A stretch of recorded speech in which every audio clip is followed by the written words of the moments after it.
Eu, o psicólogo Augusto Cury, quero analisar com você o primeiro limite, o limite emocional. Ele é a base silenciosa de todos os outros. Sem esse limite, um homem, sobretudo depois dos 60, corre o risco de se tornar o resolvedor de tudo para os outros e o esquecido de si mesmo. Limite emocional não é frieza, é clareza. É a capacidade de reconhecer o que você sente, o que pode oferecer e até onde isso é saudável, sem se sobrecarregar nem aceitar papéis que anulam sua dignidade. Se estiver interessado neste tópico, deixe o comentário número 1. Por que esse limite é tão decisivo? Porque emoções são contagiantes. Quando você se coloca sempre como porto de descarga de problemas alheios, sem nenhum critério, envia a mensagem de que sua energia é infinita e seu tempo não tem valor. A consequência é dupla. De um lado, cresce o cansaço e o desânimo. De outro, diminui o respeito que os outros têm por você. Pessoas tendem a respeitar quem se respeita, e isso começa por proteger o próprio mundo emocional. Limite emocional significa 3 movimentos práticos. Primeiro, nomear o que sente. Dizer a si mesmo: estou cansado, estou irritado, preciso de silêncio é mais do que reconhecer um estado, é tomar as rédeas dele. Segundo, definir condições de disponibilidade. Você pode apoiar, mas não 24 horas por dia, pode ouvir, mas não absorver tudo. Pode ajudar, mas sem resolver o que não depende de você. Terceiro, comunicar com serenidade. Em vez de explodir, você informa com calma suas necessidades. Agora não consigo falar, vamos tratar desse assunto amanhã. Posso ouvir, mas não tenho como resolver. Depois dos 60, esse limite é ainda mais necessário por 3 razões. A primeira é a energia, ela não é a mesma e precisa ser investida com sabedoria. A segunda é o tempo, ele se torna mais precioso. Gastar horas em conflitos repetidos rouba o que poderia ser dedicado à saúde, lazer, fé, estudo, amizades. A terceira é o legado. Você está formando, com suas atitudes, o padrão de como deseja ser tratado por filhos, netos, colegas e parceiros. Se mostra clareza hoje, colhe respeito amanhã. Há confusões comuns. Alguns pensam que colocar limite emocional é egoísmo. Não é. Egoísmo é exigir que o mundo gire ao seu redor. Limite é lembrar que você também existe. Outros temem perder pessoas ao dizer não. O que se perde, na verdade, são vínculos que só se sustentavam à custa da sua exaustão. Relações saudáveis ajustam expectativas quando encontram fronteiras claras. Como iniciar? 3 ajustes simples ajudam muito. Rotina de pausa, pequenos intervalos diários para respirar, caminhar, orar ou refletir, sem telas e sem demandas. Critério de escuta, definir temas que você topa discutir e outros que prefere evitar em certos horários, noite, fins de semana. Linguagem de respeito, trocar justificativas longas por frases curtas e firmes. Hoje não, preciso encerrar por aqui, vamos retomar com calma. A força desse limite está na constância, não no volume da voz. O benefício é imediato. Ao proteger seu campo emocional, você reduz reatividade, dorme melhor, pensa com mais clareza e recupera ânimo para o que importa. E, principalmente, reorganiza sua posição nas relações. Deixa de ser, depois de compreender que colocar limites não é levantar muros, mas sim construir pontes de respeito, eu percebi algo ainda mais profundo que quero partilhar com você. Eu, como homem que já atravessou 6 décadas de vida, aprendi que quando não sabemos nos posicionar, acabamos nos tornando invisíveis dentro da nossa própria casa e até na sociedade. A verdade é que se não deixamos claro onde começa a nossa dignidade e onde termina a nossa tolerância, passamos a viver como coadjuvantes da nossa própria história. Eu não falo isso com frieza, mas com a experiência de quem já viu muitos homens da nossa idade adoecerem por dentro, não de doenças físicas, mas de silenciosa exaustão emocional. Eles viveram para agradar a todos e no final descobriram que ninguém reconhecia seu esforço. Eu aprendi que quando você se anula, o outro não te enxerga como generoso, mas como alguém descartável. E é aí que mora o perigo. A ausência de limites não gera gratidão, gera desvalorização. Pense bem, quantas vezes você disse sim quando queria dizer não? Quantas vezes engoliu palavras para evitar conflito, mas saiu do encontro sentindo-se menor? Esse acúmulo é corrosivo. Eu já estive nesse lugar e sei o quanto machuca. Mas também sei que quando um homem aprende a sustentar sua voz, Mesmo que com simplicidade, ele recupera algo precioso, a sua autoridade interior. Não se trata de impor, mas de afirmar com serenidade quem você é. Aos 60 anos ou mais, não temos mais tempo para desperdiçar em relações que nos sugam. Eu descobri que cada não que ofereci aos outros foi, na verdade, um grande sim que oferecia a minha paz. E essa mudança não só elevou meu respeito próprio, como também alterou a forma como os outros passaram a me olhar. Eles compreenderam que eu tinha valor e que esse valor precisava ser respeitado. Por isso, quando falo da importância de colocar limites, não é apenas uma reflexão teórica. É um chamado à prática, é aprender a olhar para o espelho e perguntar: o que eu realmente quero viver neste tempo que me resta? Porque a vida, meu amigo, já nos ensinou que não é infinito. Se não cuidarmos do nosso espaço interior, acabamos vivendo a vida que os outros escolhem e não a vida que nascemos para ter. Então, se no primeiro passo entendemos que limites são pontes de respeito, no segundo precisamos assumir essa coragem no dia a dia. É isso que nos devolve dignidade, vitalidade e a certeza de que ainda somos protagonistas da nossa jornada. Quando finalmente compreendi que colocar limites me devolvia dignidade e respeito, percebi outro ponto essencial.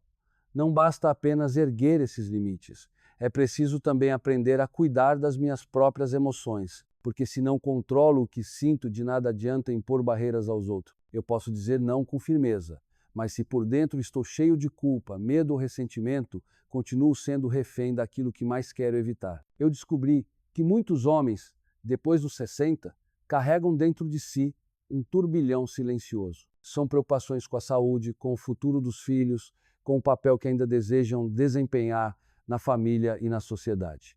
Mas em vez de administrarem essas emoções, deixam-se dominar por elas e o que acontece? Tornam-se prisioneiros da ansiedade, da irritação ou da tristeza. Foi aí que percebi: a verdadeira liberdade não está apenas em impor limites aos outros, mas em governar o meu mundo interior. Eu mesmo vivi momentos em que por fora parecia firme, mas por dentro estava em ruínas. A raiva me corroía, a insegurança me paralisava, até que compreendi que a emoção não controlada é como um cavalo selvagem. Pode nos levar a lugares perigosos, sem que percebamos. O domínio começa com pequenas atitudes: respirar fundo antes de responder, escolher as palavras com calma, não reagir de forma automática diante de críticas. Parece simples, mas é transformador. Aos 60 anos, aprendi que não é a força física que define a grandeza de um homem, mas a capacidade de manter serenidade mesmo no meio da tempestade. Um homem que sabe se acalmar inspira confiança, transmite segurança e conquista respeito sem precisar levantar a voz. Isso é maturidade, isso é sabedoria. E veja como tudo se conecta. Se no passo anterior falamos de limites, agora entendemos que eles só se sustentam quando o coração está em paz. Não adianta levantar muros se dentro de mim ainda existe o caos. Aprendi que devo ser guardião do meu equilíbrio emocional, porque é ele que determina a forma como os outros me tratam. Se eu vivo em constante explosão, provoco medo ou afastamento. Se vivo em silêncio ferido, provoco descaso. Mas se vivo com equilíbrio, provoco respeito e admiração. Por isso digo com convicção: cuidar das emoções é a base que sustenta todos os outros aspectos da vida. Não se trata de negar o que sentimos, mas de aprender a administrar. Afinal, depois dos 60, já não podemos desperdiçar energia em guerras internas que só nos adoecem.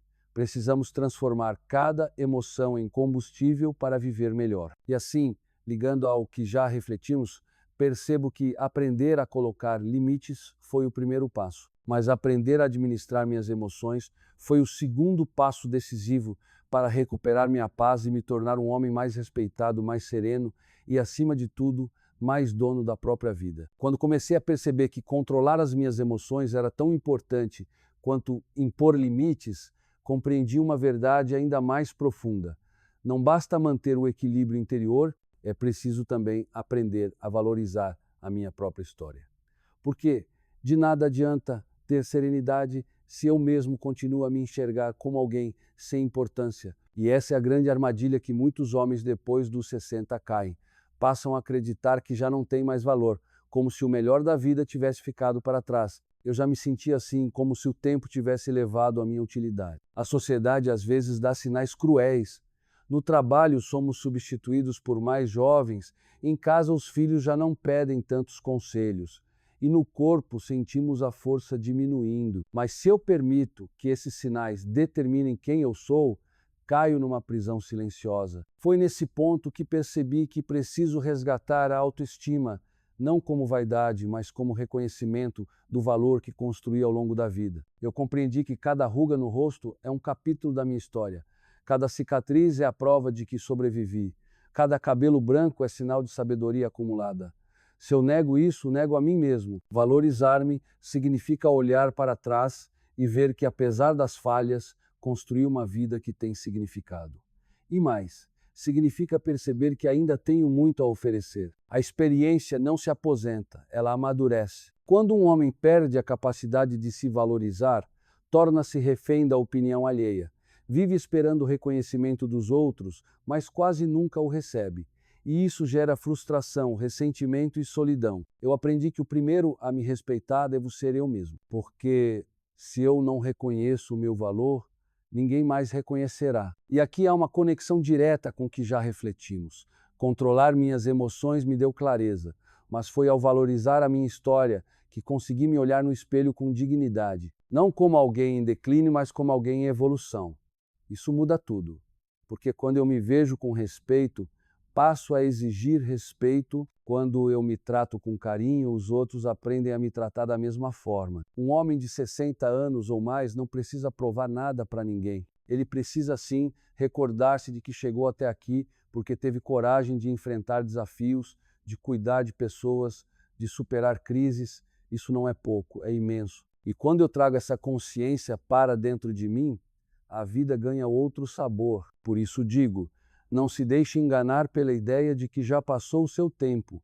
O seu tempo é agora, desde que você aprenda a se valorizar. Depois de colocar limites e de cuidar das suas emoções, a próxima chave está em resgatar a autoestima e caminhar com a cabeça erguida.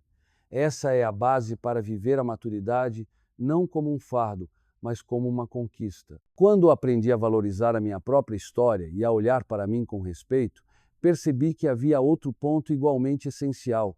Não adianta apenas reconhecer o meu valor se continuo preso ao passado, carregando mágoas e ressentimentos que me impedem de seguir em frente. A verdade é que muitos homens da nossa idade, depois dos 60, ainda vivem como se estivessem acorrentados a erros antigos, a escolhas que não deram certo, a ofensas que nunca foram esquecidas, e eu aprendi com dor que isso rouba não apenas a paz, mas também a energia para viver o presente. Durante muito tempo, eu mesmo fiquei preso a situações que já não podiam ser mudadas. Recordava injustiças, remoía decisões mal tomadas e me perguntava como teria sido a vida se tivesse escolhido outro caminho. Mas descobri que esse tipo de pensamento é uma prisão invisível. Ele me mantinha parado, incapaz de aproveitar o que ainda tinha diante de mim. Foi então que compreendi. Perdoar não é um favor que faço aos outros, mas uma libertação que ofereço a mim mesmo. Perdoar significa soltar o peso que me impede de caminhar. E não falo apenas do perdão aos outros, mas também do perdão a mim mesmo. Nós, homens maduros, muitas vezes somos duros demais conosco. Cobramos perfeição de decisões que foram tomadas numa época em que tínhamos menos experiência. Mas como eu poderia saber, 20 ou 30 anos atrás, o que sei hoje? É injusto continuar me punindo por não ter tido a sabedoria que só o tempo traz. Quando consegui me perdoar, senti como se tivesse tirado uma pedra enorme das costas. Descobri que carregar culpas não resolve nada, só adoece. Ao contrário, aceitar que errei e que aprendi com esses erros me tornou mais humano, mais real e, sobretudo, mais leve. Esse é o tipo de peso que muitos homens não percebem que carregam. Não é físico, é emocional. E é esse peso invisível que nos envelhece por dentro antes da hora. O interessante é que essa libertação tem efeito imediato nas relações. Quando eu solto as mágoas, trato melhor quem está ao meu lado. Quando me perdoo, fico mais aberto a novas experiências. Quando largo o passado, consigo realmente viver o presente. E isso é algo que todos nós, após os 60, precisamos aprender. A vida não acabou, ela apenas mudou de fase. Mas, para desfrutá-la, temos de soltar o que não serve mais. Por isso digo que depois de reconhecer o meu valor, aprendi a necessidade de deixar o passado descansar. Não como quem o esquece, mas como quem aprende com ele e segue em frente. Carregar culpas e ressentimentos é desperdiçar o tempo mais precioso que ainda temos. E eu não quero mais desperdiçar os meus dias. Assim, percebo que cada etapa que tenho vivido, colocar limites, cuidar das emoções, valorizar-me, perdoar o passado forma uma escada, e cada degrau me leva a uma vida mais leve, mais consciente e mais digna. Esse é o caminho que quero trilhar e que recomendo a todo homem que já ultrapassou as 6 décadas. Não se trata de negar o que aconteceu, mas de transformar cada dor em lição e seguir adiante com mais liberdade. Depois que aprendi a soltar o peso do passado e a perdoar a mim mesmo, compreendi que havia um próximo passo igualmente vital: cuidar das minhas relações no presente, porque de nada adianta viver mais leve por dentro se eu continuo mantendo vínculos que me sugam, que não respeitam quem eu sou ou que apenas me lembram das feridas que já deixei para trás. Percebi que, assim como escolho o que quero carregar na memória, também preciso escolher as pessoas que quero ter ao meu lado. Durante muito tempo eu acreditei que suportar certas companhias era sinal de paciência ou de lealdade. Mas descobri que muitas vezes era apenas medo de ficar sozinho, e esse medo é traiçoeiro. Ele nos prende a amizades que já não acrescentam nada, a convivências marcadas por críticas constantes, a relações familiares em que só damos e quase nunca recebemos. Quando enxerguei isso com clareza, entendi que precisava aprender a colocar filtros, não para afastar todo mundo, mas para distinguir quem realmente caminha comigo e quem apenas ocupa espaço. Esse aprendizado foi libertador. Percebi que depois dos 60 não temos mais tempo para desperdiçar com relações superficiais ou tóxicas. O tempo que resta deve ser investido em quem nos valoriza, em quem nos respeita, em quem soma a nossa vida. E para isso precisei criar coragem de dizer não, não apenas a pedidos que não fazem sentido, mas também a presenças que já não contribuem. Notei que essa escolha não é egoísmo, mas sabedoria. Porque quando abro espaço ao redor, crio condições para que novas pessoas cheguem, pessoas que me reconheçam como sou hoje, não como fui no passado. E isso fortalece algo essencial, o sentido de pertencimento. Um homem não precisa ter muitos amigos, precisa ter os amigos certos. Não precisa estar cercado de gente o tempo todo, mas precisa estar perto de quem lhe traz paz. Essa percepção também mudou a forma como lido com minha família. Aprendi que posso amar sem me anular, que posso estar presente sem me sufocar, que posso cuidar sem deixar de cuidar de mim. Porque se eu me abandono para atender aos outros, no fundo, não estou oferecendo amor verdadeiro, mas sim desgaste disfarçado. Amar depois dos 60 é compartilhar, não carregar sozinho. Ligando isso ao que já venho refletindo, entendo que perdoar o passado foi o passo que me deu leveza, mas cuidar das minhas relações presentes é o que me dá equilíbrio. Porque não adianta soltar velhos pesos se continuo recolhendo novos todos os dias. A maturidade me ensinou que qualidade é mais importante que quantidade, que presença verdadeira é mais valiosa do que qualquer aparência. Por isso, hoje escolho caminhar com quem me respeita e deixar ir quem já não cabe no meu caminho. E essa escolha, que parecia difícil, se revelou o segredo para viver com mais serenidade e dignidade nesta fase da vida. Depois que aprendi a selecionar melhor as pessoas ao meu redor e a cultivar apenas os vínculos que realmente me fortalecem, percebi algo ainda mais profundo.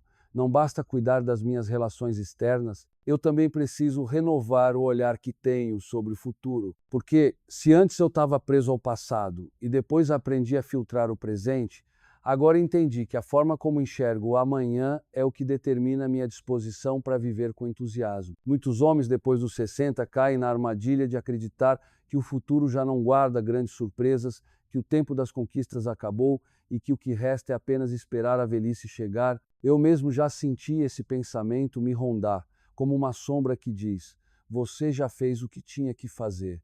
Mas percebi que esse é um engano perigoso, porque quando um homem deixa de ter projetos, de sonhar, de planejar, ele começa a morrer por dentro. mesmo que o corpo ainda esteja vivo. O que me deu clareza foi entender que o futuro não precisa ser grandioso para ter valor.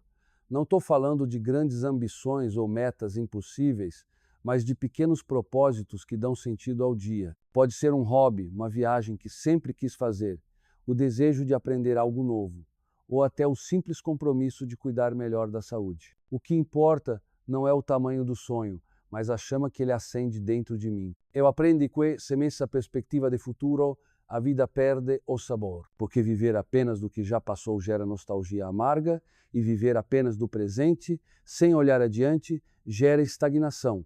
Preciso sim de raízes no presente, mas também de asas para o amanhã. E isso me ensinou que envelhecer não é deixar de sonhar, mas sim aprender a sonhar diferente. Quando comecei a dar importância a novos objetivos, percebi que ganhei energia renovada. O corpo pode não ter mais a mesma força de antes, mas a mente, quando alimentada de esperança, continua criativa, fértil e disposta. E essa disposição reflete em tudo, nas minhas conversas, nas minhas relações, na forma como acordo todos os dias. Conectando isso ao que já vivi, vejo que cada etapa foi necessária.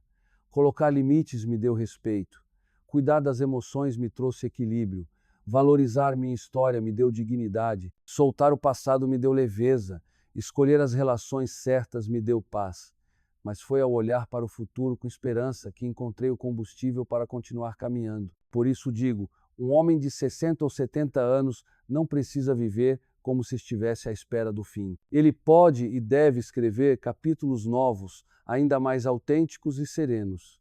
Porque no fundo, a vida sempre reserva algo para quem se dispõe a olhar para frente com coragem. Quando comecei a redescobrir a importância de olhar para o futuro com esperança e propósito, percebi algo ainda mais essencial. Não adianta sonhar com amanhã se eu não aprendo a cuidar da minha saúde hoje. Esse foi um ponto decisivo na minha caminhada, porque compreendi que qualquer projeto, qualquer desejo ou plano para o futuro só se torna possível se o corpo e a mente estiverem preparados para sustentá-los. Durante muito tempo, eu negligenciei pequenos sinais, dores que ignorava, cansaços que atribuía à idade, exames que adiava. Como muitos homens, eu dizia a mim mesmo, isso não é nada, vai passar.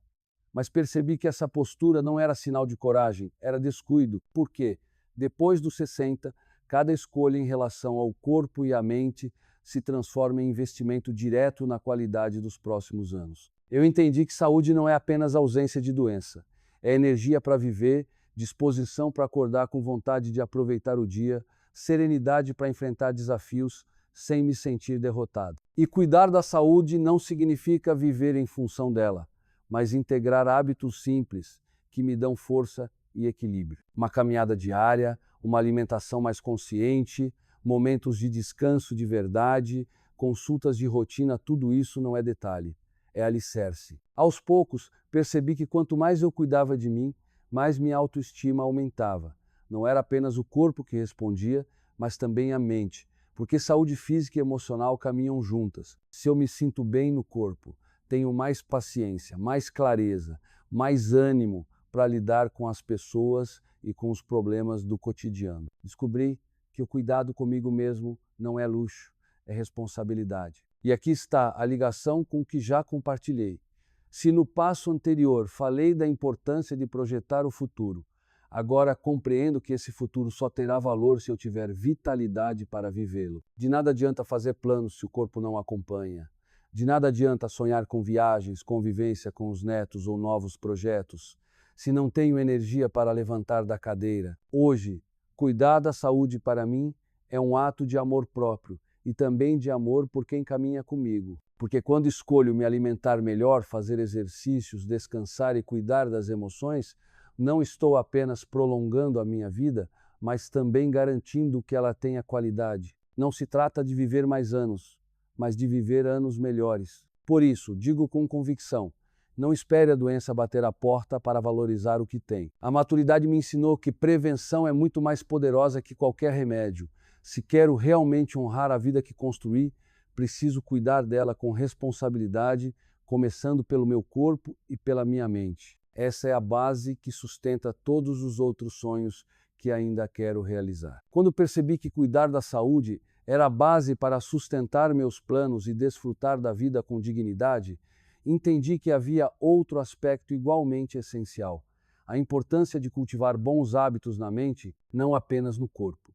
Porque de nada adianta ter um organismo forte se a cabeça continua prisioneira de pensamentos negativos, crenças limitantes ou recordações amargas. Descobri que depois dos 60, a forma como eu alimento minha mente é tão decisiva quanto a comida que coloco no prato. Eu mesmo já caí na armadilha de repetir frases como: já estou velho demais para aprender, não vale mais a pena sonhar, ou minha fase já passou. Essas palavras funcionam como sementes envenenadas que aos poucos destroem a disposição e a vontade de seguir em frente. Percebi que, se quero realmente aproveitar o futuro, preciso treinar meu pensamento da mesma forma que treino o corpo. Isso significa vigiar o que deixo entrar na minha mente, as conversas que mantenho, as notícias que consumo, os pensamentos que alimento antes de dormir. Descobri que hábitos mentais saudáveis começam por pequenas escolhas.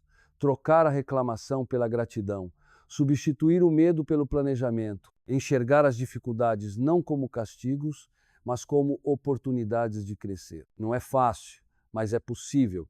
E quanto mais pratico, mais percebo que a mente se adapta. É como um músculo. Quanto mais exercito o otimismo, mais natural ele se torna. Outro ponto importante foi aprender a ocupar a mente com novidades. Eu entendi que, mesmo depois dos 60, ainda posso aprender algo novo, seja um idioma, um instrumento musical, um hobby diferente. Esse tipo de exercício mantém a mente desperta e afasta o sentimento de estagnação. O conhecimento não envelhece. Ao contrário, ele renova. Cada vez que me proponho a aprender, sinto que ganho energia, como se estivesse rejuvenescendo por dentro. E é justamente aqui que tudo se conecta. No passo anterior falei do cuidado com o corpo. Agora percebo que sem cuidar da mente, esse esforço fica incompleto. Um corpo saudável, sem uma mente equilibrada, continua frágil. Mas quando ambos trabalham em sintonia, a vida ganha leveza e força. Eu me torno não apenas mais resistente às dificuldades, mas também mais aberto às alegrias. Hoje, entendo que envelhecer não é um fardo, mas uma oportunidade de viver com mais consciência. Mas isso só acontece se eu escolher cultivar bons hábitos mentais, se eu vigiar o que penso e direcionar minhas energias para o que realmente importa. Porque, no final, não é a quantidade de anos que define a qualidade da vida, mas a forma como escolho viver cada dia. Por isso, digo com convicção: cuidar do corpo me deu base, mas cuidar da mente me deu liberdade. E essa liberdade, depois dos 60, é o que me permite continuar crescendo, sonhando e vivendo de maneira plena. Depois que aprendi a cuidar da minha mente com a mesma dedicação que cuido do corpo, percebi que havia outro passo inevitável: a necessidade de cultivar relações de afeto verdadeiras, porque não adianta ter saúde física e mental se eu vivo isolado ou cercado apenas de contatos superficiais. Descobri que, depois dos 60, o valor maior da vida está nas conexões humanas, na presença de quem realmente nos vê, nos respeita e nos acolhe. Durante muitos anos, eu mesmo acreditei que ser forte significava não depender de ninguém. Guardava minhas dores para mim, evitava demonstrar fragilidade e me fechava em silêncio. Mas entendi que esse tipo de isolamento não é força, é solidão disfarçada.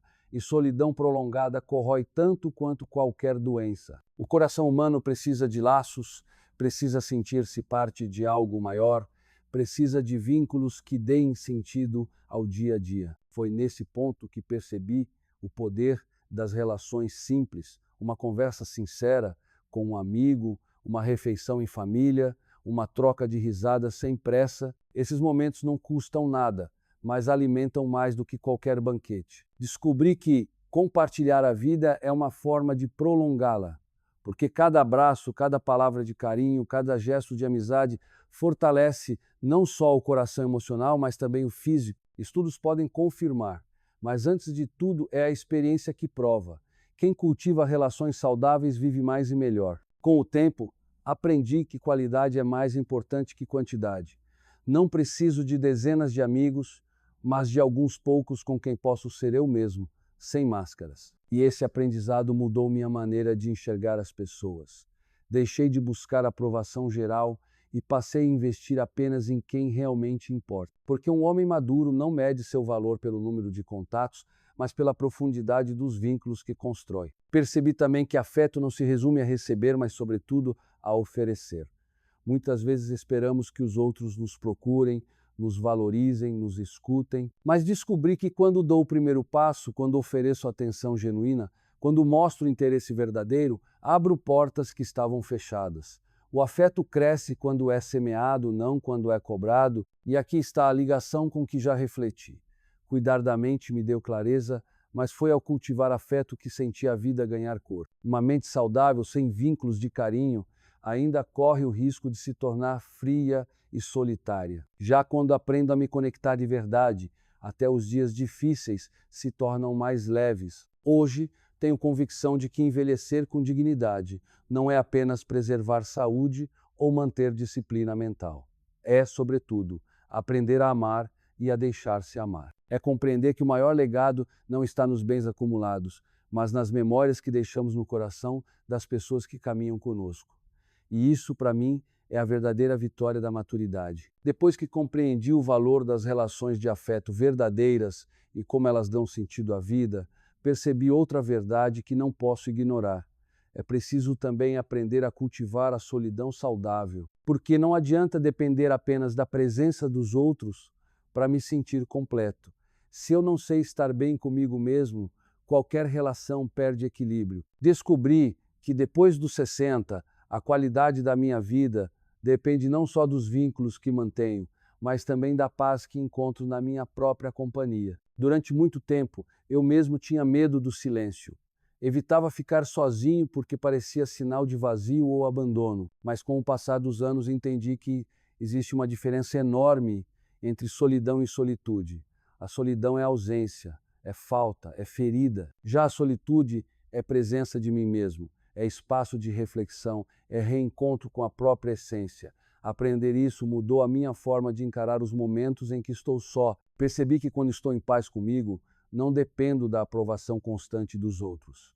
Posso partilhar momentos, mas também posso apreciar um café em silêncio, um livro, uma caminhada tranquila. Esses instantes, longe de serem perda de tempo, são como combustível que renova a mente e o coração. É neles que reorganizo pensamentos, que escuto minhas próprias necessidades, que encontro forças para seguir. Também aprendi que a solitude é uma prova de maturidade. Um homem que sabe estar bem sozinho transmite confiança e equilíbrio. Não porque rejeita os outros, mas porque não precisa se agarrar a ninguém para preencher vazios. E isso torna cada relação mais saudável, porque passa a ser escolha e não dependência. Eu não me relaciono por medo de estar só, mas porque quero compartilhar a vida com quem realmente vale a pena. Outro ponto que descobri é que a solitude me aproxima de coisas que antes eu não valorizava. A beleza do tempo, o prazer das pequenas rotinas, a liberdade de estar comigo mesmo sem pressa. Essa nova forma de olhar para a vida trouxe serenidade. Entendi que o silêncio pode ser mestre e que o vazio, quando acolhido, pode se transformar em espaço fértil para novos sonhos. E aqui está a ligação com o que já refleti. Se o afeto me ensina a viver com os outros, a solitude me ensina a viver comigo mesmo. É como duas asas de um mesmo pássaro. Uma me conecta ao mundo, a outra me sustenta por dentro. Sem ambas, não consigo voar. Hoje, digo com convicção, depois dos 60, não há riqueza maior do que encontrar equilíbrio entre estar com os outros e estar consigo mesmo. Porque só quem descobre a alegria da própria companhia consegue oferecer presença verdadeira a quem ama. E essa talvez seja uma das lições mais importantes da maturidade. Não fugir do silêncio, mas transformá-lo em aliado na jornada. Depois de entender que a solitude pode ser um refúgio que fortalece a alma, percebi que há outro aspecto essencial da vida que não podemos ignorar. O tempo, porque a esta altura da vida, cada minuto tem um peso diferente. Cada dia parece carregar mais valor do que antes. E foi ao refletir sobre isso que compreendi que não basta apenas aprender a estar em paz comigo mesmo. É preciso também aprender a usar o tempo como aliado, não como inimigo. Durante décadas eu corri contra o relógio. O tempo era para mim um recurso de trabalho, de produção, de obrigações, mas depois dos 60 percebi que se eu continuasse a viver nessa lógica, estaria sempre em falta, sempre devendo algo, sempre sem espaço para o que realmente importa. Então, a grande virada foi enxergar o tempo não como perseguidor, mas como professor. Cada hora passou a me ensinar algo, que há momentos que nunca voltam, que há encontros que não se repetem, que há oportunidades que só existem agora. Eu aprendi que a maturidade me dá uma responsabilidade diferente, a de escolher com mais sabedoria onde investir meus dias. Se antes eu aceitava convites apenas para não desagradar, hoje me pergunto se aquele compromisso realmente nutre meu coração. Se antes eu preenchia a agenda até não ter respiro, hoje sei que qualidade é muito mais importante do que quantidade. E esse é um aprendizado que só a experiência da idade pode trazer. O tempo, percebi, não se trata de fazer mais, mas de fazer melhor. Quando me dei conta disso, a culpa que carregava por não dar conta de tudo foi desaparecendo. Descobri que não preciso estar em todos os lugares, que não preciso agradar a todos, que não preciso provar nada a ninguém. Preciso, sim, viver de forma coerente com os meus valores, porque cada ano a mais me mostra que o tempo não volta, mas pode ser muito bem aproveitado. E é curioso como essa consciência também muda a forma como me relaciono com os outros. Eu já não perco energia em discussões inúteis, não gasto paciência com quem não respeita, prefiro investir o pouco ou muito que ainda tenho em conversas significativas, em companhias que me acrescentam, em experiências que me inspiram. O tempo passa a ser filtro, ele revela o que realmente importa e descarta o que é supérfluo. Entendi que respeitar o próprio tempo é também respeitar a própria história. Porque cada dia que vivo de forma consciente, sem desperdiçar com o que não me acrescenta, é uma homenagem à vida que já construí e a que ainda quero construir. E essa percepção trouxe para mim uma serenidade nova. Não preciso correr mais. Preciso apenas caminhar com propósito. Por isso digo com convicção que a forma como usamos o tempo define a qualidade da nossa velhice. Não se trata de quantidade de anos, mas da intensidade e da lucidez com que escolhemos viver. Se a solitude me ensina a estar bem comigo, o tempo me ensina a dar valor ao hoje. E talvez essa seja uma das lições mais poderosas da maturidade. Aprender que cada dia vivido com consciência vale mais do que décadas passadas, sem perceber aonde fomos parar. Depois de reconhecer que o tempo é um mestre silencioso que nos ensina a valorizar cada instante, percebi que existe outro elemento igualmente decisivo, a memória, porque de nada adianta saber administrar o tempo presente se eu não consigo fazer as pazes com o passado. Aos 60 anos ou mais, carregamos dentro de nós um verdadeiro arquivo de lembranças, algumas nos fortalecem, outras ainda nos ferem. E foi nesse ponto que entendi. Não posso viver plenamente hoje se continuo prisioneiro das dores de ontem. Eu descobri que a memória é como um jardim. Há flores que precisam ser cultivadas, lembranças que nos inspiram e nos dão ânimo. Mas há também ervas daninhas, recordações amargas, ressentimentos, culpas que insistem em crescer e ocupar espaço. Durante muito tempo, eu mesmo me apeguei a erros do passado, a decisões mal tomadas, a palavras que não poderia retirar. Isso me roubava a serenidade, até que compreendi que perdoar a mim mesmo e aos outros não é esquecer, mas libertar espaço interior para o que realmente importa. Com o tempo percebi que não é possível construir um futuro digno se a mente permanece atolada em rancores antigos. Guardar mágoas não muda os fatos, apenas prolonga o sofrimento. Ao contrário, escolher relembrar as lições em vez das feridas nos torna mais sábios. Eu aprendi que cada erro pode ser um mestre, cada perda pode ser um convite à humildade, cada decepção pode ser o início de uma nova força. Também entendi que a memória tem um papel especial. Ela dá continuidade à nossa identidade. Quando revisito os momentos bons, sinto-me enriquecido. Quando revisito os difíceis, percebo que sobrevivi, que ainda estou aqui, que fui mais forte do que imaginava. Isso me dá coragem para os anos que ainda virão. Porque no fim, a maturidade não é apagar capítulos, mas aprender a lê-los de novo com olhos mais serenos. Aprendi ainda que falar sobre o passado com gratidão é um ato de sabedoria. Em vez de lamentar o que não vivi, posso agradecer pelo que vivi. Em vez de reclamar das oportunidades que perdi, posso valorizar as que aproveitei. Essa mudança de olhar transforma a memória em aliada. E quando a memória se torna aliada, o tempo presente ganha leveza. É por isso que digo, depois dos 60, precisamos aprender a selecionar as memórias que nos sustentam e deixar para trás as que apenas nos aprisionam. Não se trata de negar a dor, mas de decidir não dar a ela mais poder do que merece. Essa escolha nos liberta. Se no passo anterior aprendi que o tempo é precioso, neste compreendo que a memória é seletiva e cabe a mim escolher o que vou carregar comigo. E talvez essa seja uma das maiores conquistas da maturidade.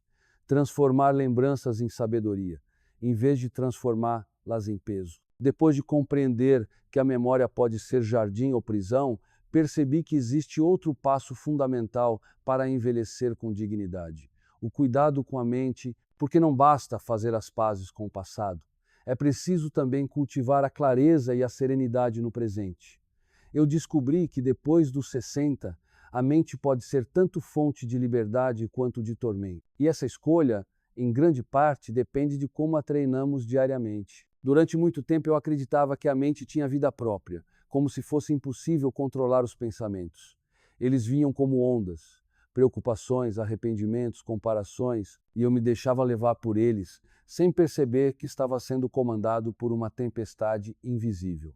Mas, com os anos, entendi que posso aprender a observar meus pensamentos em vez de ser escravo deles. Descobri que não é necessário acreditar em tudo que passa pela minha cabeça. A mente, percebi, precisa de disciplina tanto quanto o corpo. Se quero ter energia para andar, devo exercitar as pernas. Se quero ter serenidade para viver, devo exercitar os pensamentos. Comecei a perceber que, quando alimento minha mente apenas com notícias negativas, conversas pesadas e lembranças ruins, o resultado inevitável é ansiedade e cansaço. Mas quando escolho nutrir a mente com boas leituras, diálogos construtivos e momentos de silêncio consciente, ela floresce como um campo fértil. Outro ponto importante foi entender que a mente envelhece de acordo com os hábitos que escolhemos. Um homem de 60 anos que se fecha para aprender novas coisas se torna velho de espírito muito mais rápido do que um de 80 que continua curioso. Eu aprendi que a curiosidade é um antídoto contra o envelhecimento da mente. Toda vez que me proponho aprender algo novo, seja uma tecnologia, um instrumento, uma receita, sinto que minha mente se renova, como se ganhasse mais fôlego para continuar. Também percebi que a mente precisa de descanso. Não falo apenas de dormir, mas de dar pausas ao excesso de pensamentos. Aprendi a caminhar sem celular, a ouvir música sem pressa, a simplesmente respirar fundo por alguns minutos. Essas práticas simples me mostram que a paz não vem de fora, mas do silêncio que consigo criar dentro de mim. E esse silêncio é como um remédio contra o desgaste emocional que tantas vezes acompanha a idade. Ao cuidar da mente, descobri que a memória ganha nova cor. Aquilo que antes era lembrado como peso, agora se transforma em aprendizado.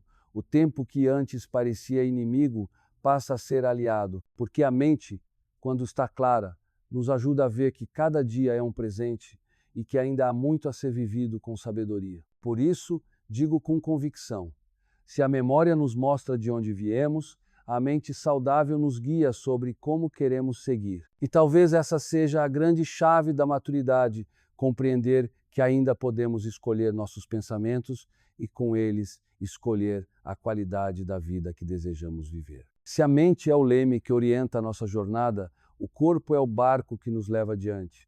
Foi assim que percebi que não basta clareza mental sem vitalidade física. Porque depois dos 60 entendi que mente e corpo caminham juntos. E se um deles é deixado de lado, o outro inevitavelmente sofre. Durante muito tempo, eu cuidei das ideias, dos pensamentos, mas negligenciei sinais claros do corpo. Ignorava dores constantes. Dizia para mim mesmo que a fadiga era apenas consequência natural da idade. Acreditava que não havia nada a fazer. Até que compreendi que essa atitude não era sabedoria. Era descuido. O corpo, mais do que nunca, precisa da nossa atenção nessa fase da vida. Ele já carregou muitas batalhas, já suportou décadas de esforço e agora pede cuidado e respeito. Aprendi que cuidar do corpo não significa obsessão ou vaidade. Significa preservar autonomia, liberdade e dignidade. Não se trata de ter o mesmo vigor da juventude, mas de manter a capacidade de realizar as coisas simples que dão sentido à vida. Caminhar sem medo, subir uma escada, carregar uma sacola, brincar com os netos. Esses gestos, aparentemente pequenos, representam, na verdade, independência. Independência é uma das maiores riquezas que um homem pode ter depois dos 60. Percebi que o corpo é como uma casa onde habitamos. Se não cuidamos dele, se deixamos infiltrações e rachaduras se espalharem, cedo ou tarde a estrutura cede. Mas quando o tratamos com atenção, ele se mantém firme por muito mais tempo. Uma alimentação equilibrada, movimentos regulares, exames de rotina e, acima de tudo, descanso de qualidade, tudo isso são tijolos que reforçam as paredes da nossa casa interior. Outro ponto importante que descobri é que o corpo e a mente não funcionam isolados. Quando me alimento melhor, sinto mais clareza nos pensamentos. Quando caminho ao ar livre, percebo uma leveza emocional que nenhuma teoria seria capaz de oferecer. Quando durmo bem, o humor e a disposição se transformam. Cada escolha física tem impacto direto na vida mental e emocional. É como se fossem instrumentos diferentes tocando a mesma melodia. Eu também precisei mudar a forma de enxergar o próprio corpo. Antes eu me cobrava por não ter a mesma energia de décadas atrás. Hoje aprendi a valorizar o que ainda consigo fazer, em vez de lamentar o que já não posso. Essa mudança de olhar trouxe paz e gratidão, porque no fim, envelhecer não é perder habilidades, mas aprender a adaptar-se com dignidade. E essa percepção trouxe uma certeza. Cuidar do corpo é um ato de respeito não apenas comigo, mas também com quem está ao meu redor. Quando preservo minha saúde, não sou peso para os outros, mas sim presença ativa e participativa. Escolho viver não apenas mais anos, mas viver anos melhores, com energia para compartilhar momentos e criar lembranças. Por isso digo com firmeza, depois dos 60, o corpo não deve ser visto como fardo, mas como companheiro fiel.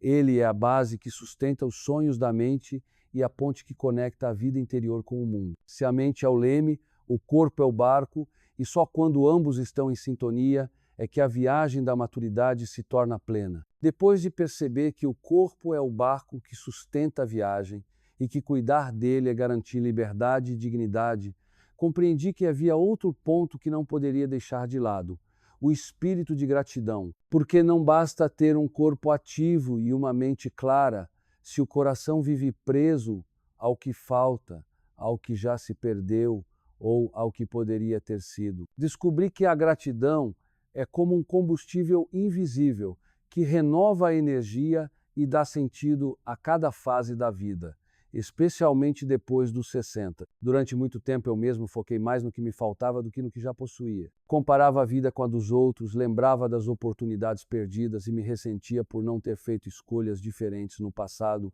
Esse hábito de olhar para trás com pesar ou para o lado com inveja roubava a alegria do presente. Até que entendi que, enquanto alimento esse tipo de pensamento, ignoro o valor do que está diante de mim. O simples fato de acordar, de respirar sem dificuldade, de ter pessoas ao redor, de ainda poder aprender e recomeçar, a gratidão mudou minha maneira de viver o dia a dia. Descobri que agradecer não é apenas um gesto de educação, mas uma postura de vida. É reconhecer que apesar das dores sempre há algo de bom. É transformar uma refeição simples em banquete porque posso saboreá-la em paz. É ver no sorriso de um neto não apenas ternura, mas a prova de que minha história continua. É entender que cada ruga no rosto é registro de batalhas vencidas, não apenas sinal de tempo passado. Outro ponto que aprendi é que a gratidão tem poder de cura. Quando escolho agradecer pelo que tenho, mesmo em situações difíceis, sinto-me mais forte para enfrentar problemas. O peso diminui porque a mente não se prende só às dificuldades. E essa mudança interior se reflete em tudo.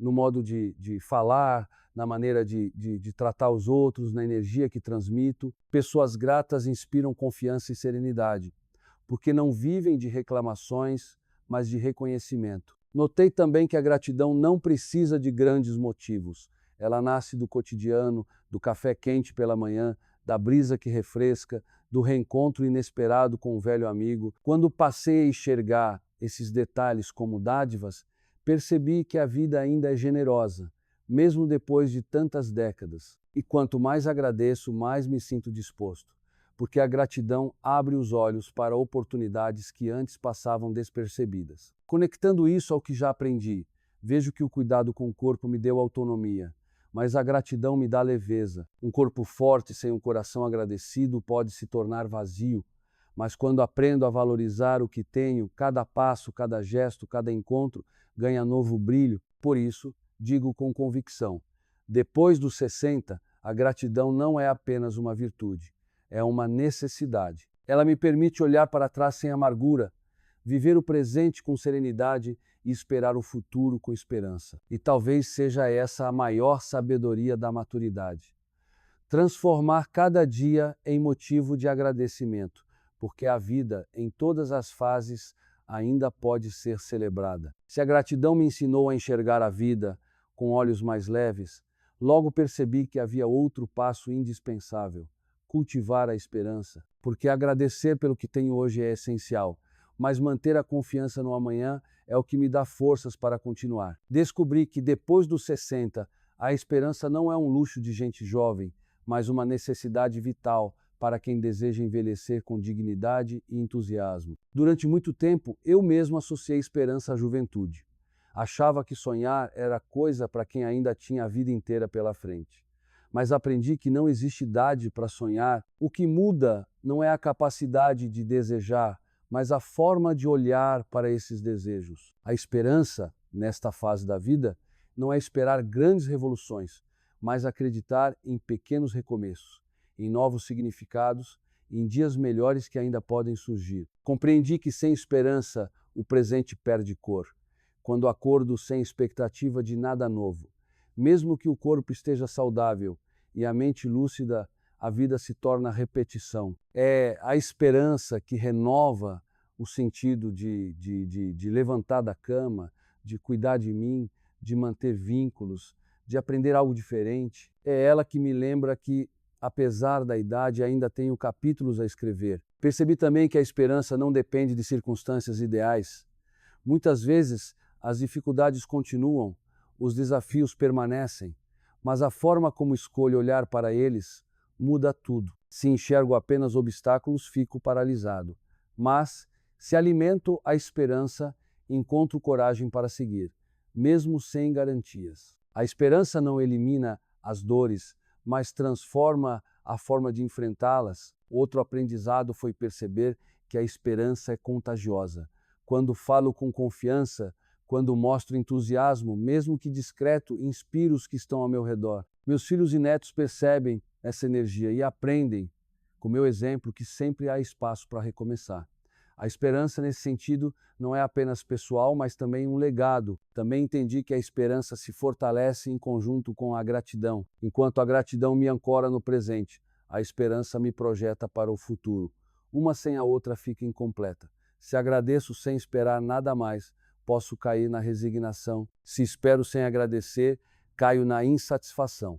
Mas quando equilibro as duas, encontro serenidade e motivação. Hoje sei que manter a esperança não significa negar a realidade, mas escolher ver possibilidades mesmo nas limitações. Significa acreditar que ainda posso ser útil, que ainda posso aprender, que ainda posso amar e ser amado. E essa escolha muda completamente a forma de envelhecer. Por isso, digo com firmeza, depois dos 60, a esperança é tão necessária quanto o ar que respiro. Ela é o que mantém o coração pulsando, os olhos atentos e os passos firmes, porque, no fundo, enquanto houver esperança, sempre haverá vida a ser vivida. Se a esperança me deu o impulso para acreditar que o futuro ainda pode ser fértil, logo percebi que havia outra atitude igualmente essencial: a paciência, porque não basta confiar que coisas boas podem acontecer. É preciso ter calma para esperar o tempo certo delas florescerem. Descobri que depois dos 60, a paciência não é sinal de fraqueza, mas de maturidade, e que ela transforma profundamente a maneira como vivemos o dia a dia. Durante boa parte da vida, eu fui impaciente. Queria resultados rápidos, respostas imediatas, mudanças instantâneas, Vivia na pressa, como se o mundo fosse acabar se eu não resolvesse tudo de uma vez. Mas aprendi que a vida não obedece ao meu ritmo. Existe um tempo natural para cada coisa. O tempo de plantar e o tempo de colher, o tempo de insistir e o tempo de recuar.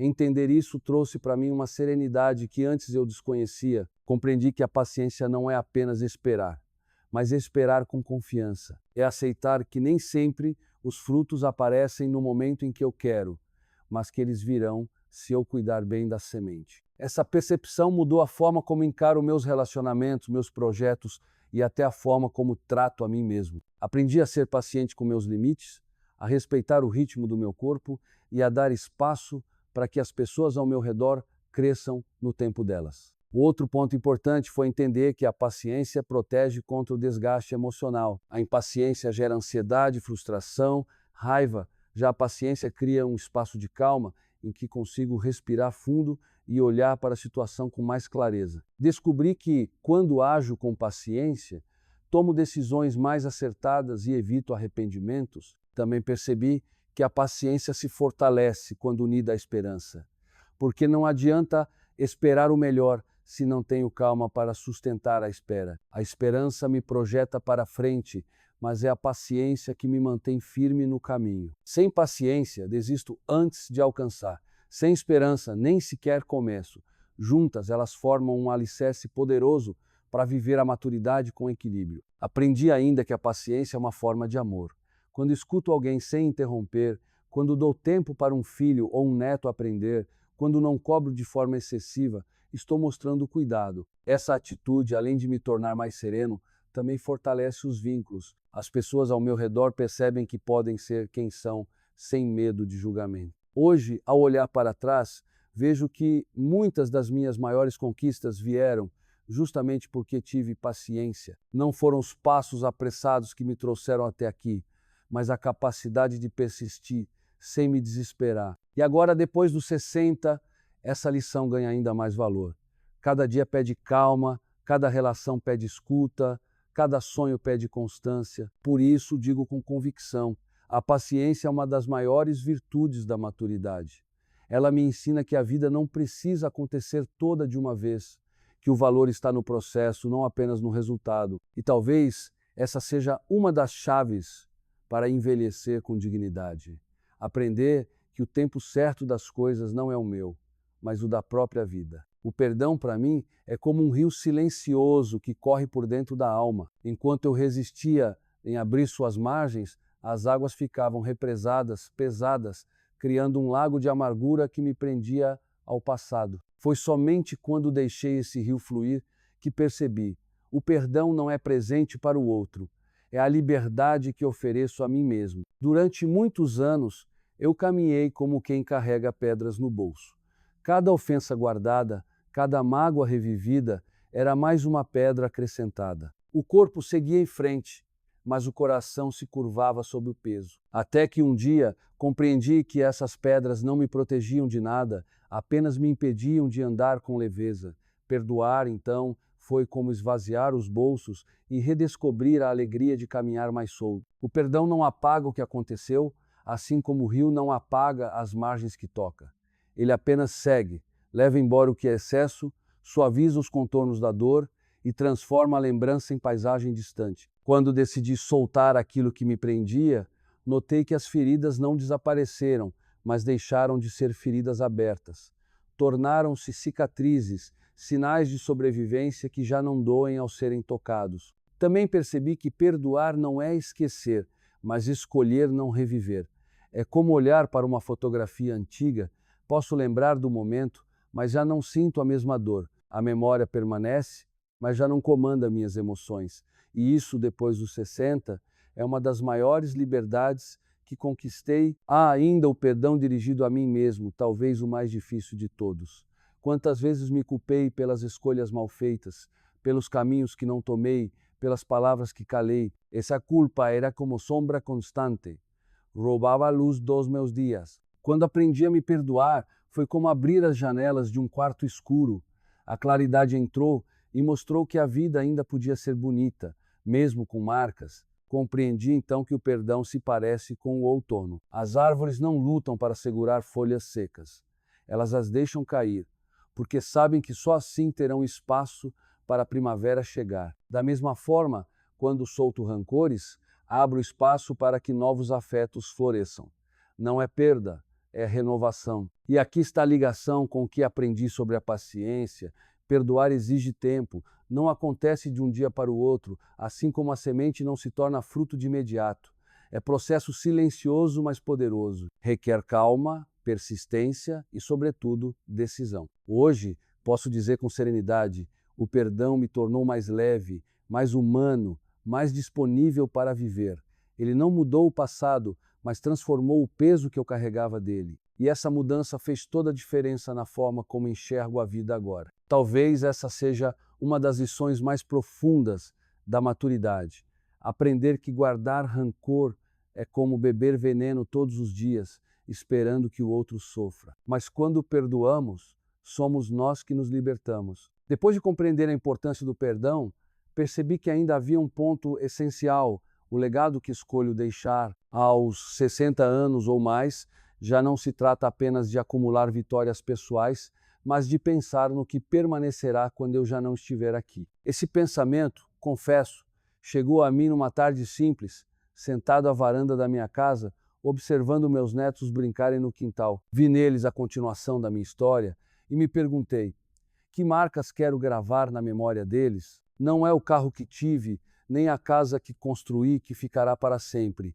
Esses bens se desgastam, passam de mão em mão e perdem o brilho com o tempo. O que realmente se mantém é a forma como vivi, as escolhas que fiz diante das dificuldades, a maneira como tratei as pessoas ao meu redor. Quando penso nisso, vejo que o verdadeiro patrimônio é invisível, mas profundamente real. Lembro-me de uma conversa com meu pai.